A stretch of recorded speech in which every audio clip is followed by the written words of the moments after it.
पारू बेटा, मैंने सब्जी बना दी है, बस तू रोटी बना लेना, ये बर्तन हो जाए तो। ठीक है माँ। अब आप ऐसा करो, दीदी को जगा दो, उन्हें कॉलेज जाने के लिए देर हो जाएगी वरना। क्या ये महारानी अब तक सो रही है? हे भगवान, क्या होगा इस लड़की का। मोना, ओ मोना, उठती है या पानी की बाल्टी उड़े लूं तेरे ऊपर? ओफो माँ, उठ तो रही हूँ, क्यों हल्ला मचा रही हो? क्योंकि बिना हल्ला मचाए तेरी नींद टूटती कहाँ है। चल उठ जल्दी से और जाकर रोटियां बना दे। रोटियां? मैं क्यों बनाऊं? पारू कहाँ गई? वो बर्तन धो रही है। और तू क्यों नहीं बना सकती रोटियां? अरे कुछ तो शर्म कर लड़की, वो तेरी छोटी बहन है, फिर भी तुझसे कहीं ज्यादा काम करती है, क्योंकि वो सिर्फ यही कर सकती है और सारी जिंदगी यही करती रहेगी। घर के कामों के अलावा उसे और आता ही क्या है? माँ, साफ सीधी सी बात है, मुझे ये घर के फालतू कामों में कोई इंटरेस्ट नहीं है। अब मुझे कॉलेज के लिए देर हो रही है, पारू को बोलो मेरा नाश्ता पैक कर देगी। अरे लेकिन ऐसे कैसे? तू रुक जरा। मोनिका अपनी माँ को अनसुना कर वहां से चली गई। कहने को तो मोनिका उम्र में पारुल से बड़ी थी, लेकिन आदतों के मामले में पारुल में समझदारी कहीं ज्यादा थी। इसके साथ ही वो बहुत सीधी सादी थी। दूसरी तरफ मोनिका शुरू से ही मस्त मौला थी।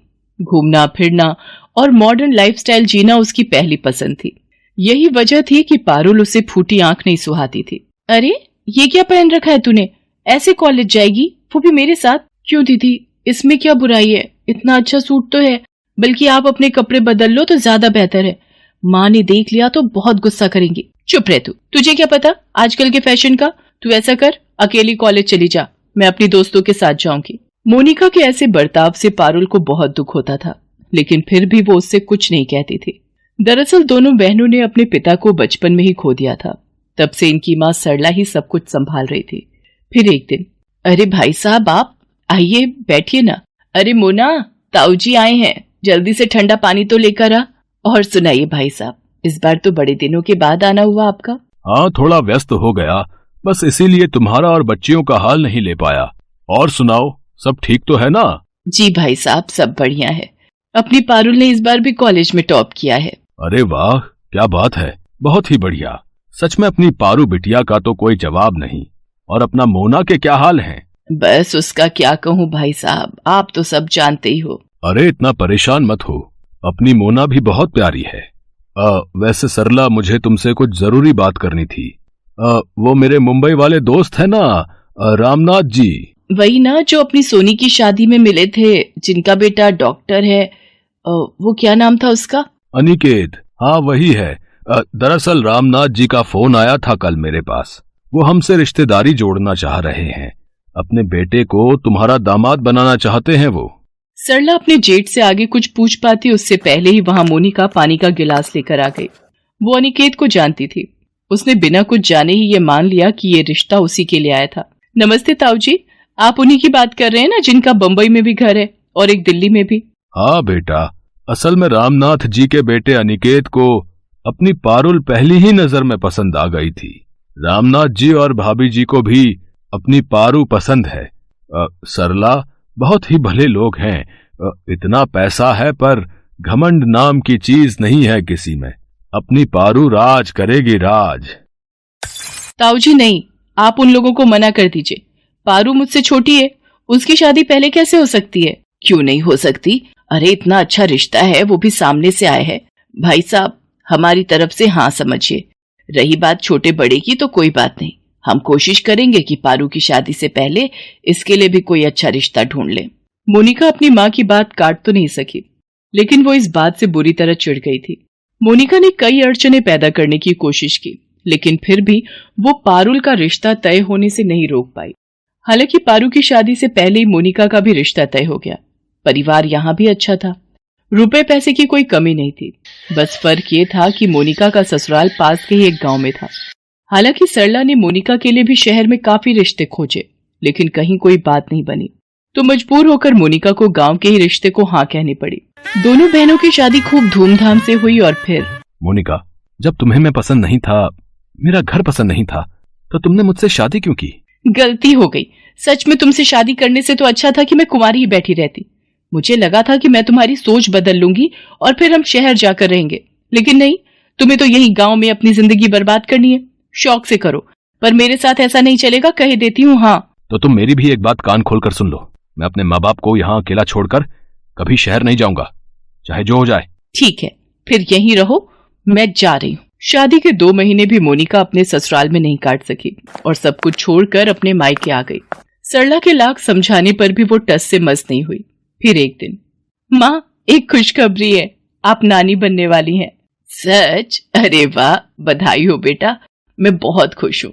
सच में? दामाद जी से मेरी बात करा जरा। माँ वो मम्मी पापा को दिल्ली छोड़ने गए हैं, वहां कुछ जरूरी काम है तो मम्मी पापा कुछ महीने वहीं रहेंगे। अच्छा, तो तू ऐसी हालत में अकेली रहेगी क्या?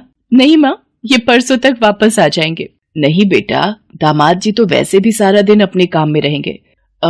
अगर किसी को बुरा ना लगे तो क्या मोना को भेज दूं तेरे पास? यहाँ तो सारा दिन बस फोन में ही लगी रहती है, मेरी एक नहीं सुनती।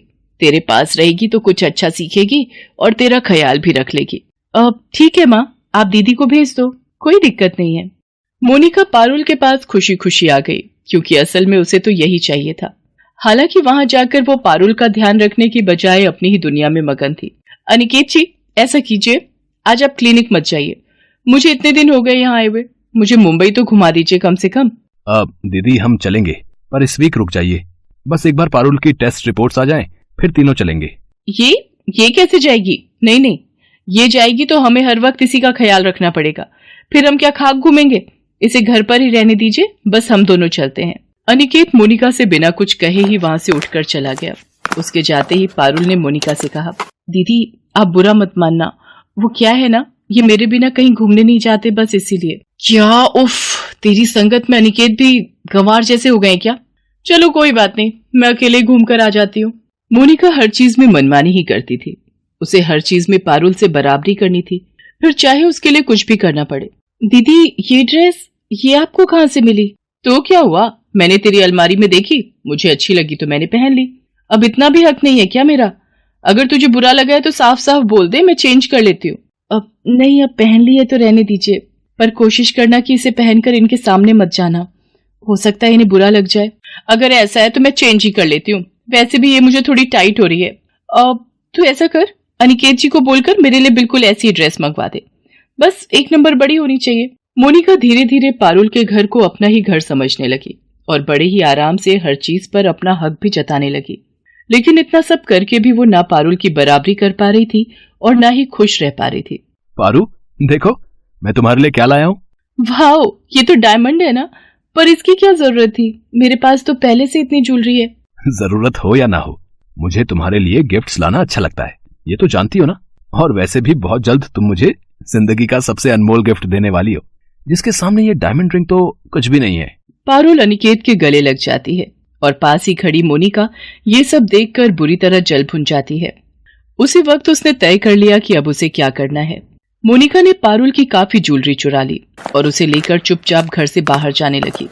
लेकिन तभी अचानक उसका पैर दरवाजे की चौखट से टकरा गया और वो बहुत जोर से गिर पड़ी। उसके चिल्लाने की आवाज सुनकर पारुल और अनिकेत दोनों की नींद टूट गई और वो फौरन बाहर पहुंचे। मोनिका जमीन पर गिरी दर्द से कराह रही थी। उसका ध्यान ही नहीं रहा कि गिरने की वजह से सारी ज्वेलरी जमीन पर फैली पड़ी थी। दीदी ये क्या हो गया, चलो उठो, चलो मेरे साथ। पारुल और अनिकेत दोनों ने ही मोनिका के साथ साथ पास ही पड़ी ज्वेलरी को भी देख लिया था और वो सारा माजरा भी समझ गए थे।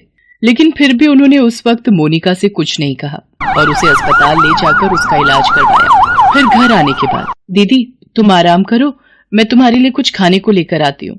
नहीं रुक जा, मुझे तुझसे कुछ कहना है। वो ज्वेलरी में वो कुछ मत कहो दीदी, हम इस बारे में बाद में बात करेंगे। नहीं, मुझे अभी बोलने दे, वरना हो सकता है बाद में मैं इतनी हिम्मत ना जुटा पाऊं। मुझे माफ कर दे मेरी बहन। सच तो यह है कि मैंने हमेशा तुझे खुद से कम समझा, लेकिन जब तेरी शादी मुझसे बेहतर हुई तो मुझसे ये बर्दाश्त नहीं हुआ। पर मैं भी क्या करती, मुझे वो गांव की जिंदगी नहीं चाहिए थी, बल्कि मुझे तो तेरी जैसी शहर की आलीशान जिंदगी चाहिए थी। नहीं दीदी, तुम्हारी यही सोच तो गलत है। गांव हो या शहर, परिवार हर जगह अपना होता है, बस जरूरत है तो उसे सच्चे दिल से अपनाने की। और रही बात रहन सहन की, तो उसे भी हम अपनी मेहनत और वक्त के साथ कभी भी बदल सकते हैं, बस हमारी सोच और नियत साफ होनी चाहिए। मोनिका को पारुल की बात समझ आ गई थी। उस दिन पहली बार उसने पारुल को एक बहन के नाते बड़ी ही प्यार से गले लगाया और फिर सब कुछ बदल गया। पारुल के समझाने पर मोनिका वापस अपने ससुराल चली गई और अपने बिखरे रिश्तों को फिर से संजोने लगी।